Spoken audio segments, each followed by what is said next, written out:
What's up mga kokak? Ngayong araw, mag-unbox tayo ng Inco Cordless Jigsaw. Ito yung battery. Ito naman yung charger. Tara, buksan na natin.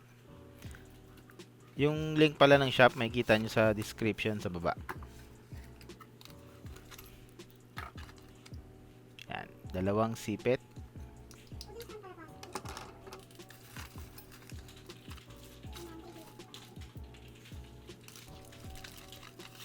Meron din siyang libreng 5 wood blade. At syempre, yung manual. Meron ding dalawang allen at yung panukat.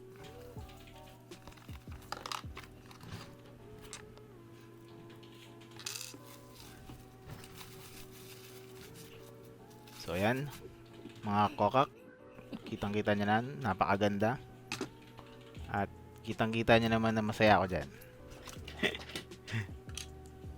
Salpak na natin yung battery at baka di gumana. Ito, may safety lock siya. Yun, buti gumana. May speed adjustment siya. So 0 yung pinakamakinis pero mabagal pumutol. 3 naman yung pinakamabilis pero medyo magaspang yung pagkakahiwa niya. So lagay na natin yung blade. Tanggalin muna natin yung battery para safe. Yan, tanggalin lang yung cover. At meron dyang socket screw. Hindi nyo kailangan tanggalin yan. Luluwagan nyo lang yan. Yan, ganyan.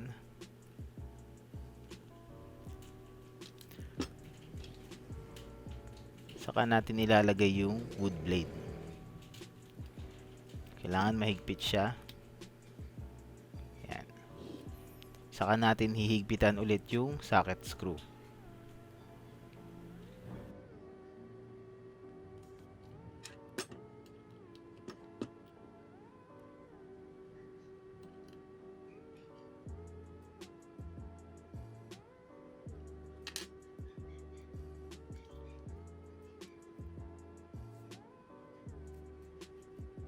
Testing ulit. Ayos mga kokak.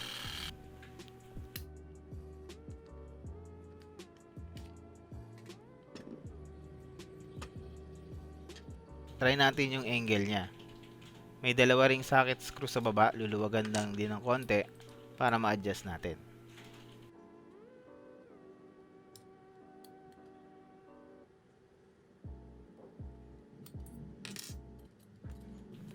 So ayan, makikita nyo naman dyan, meron dyang 45 degrees para sa mga slant na project natin.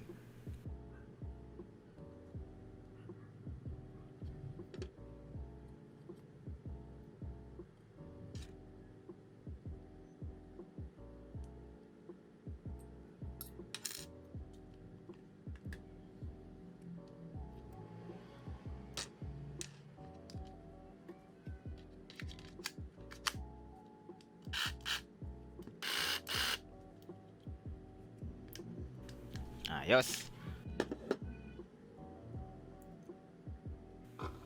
So sa battery may pindutan sa likod para makita natin kung lobat na ba o kung hindi pa.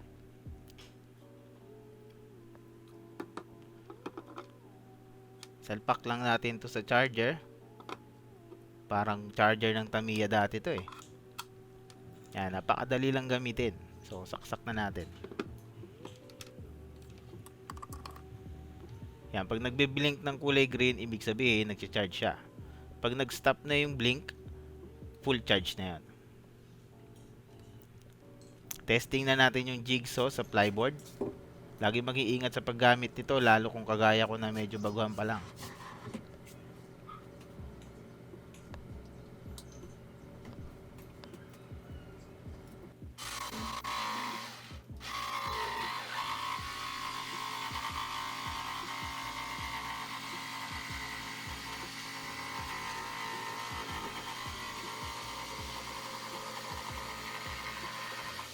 Napakabilis.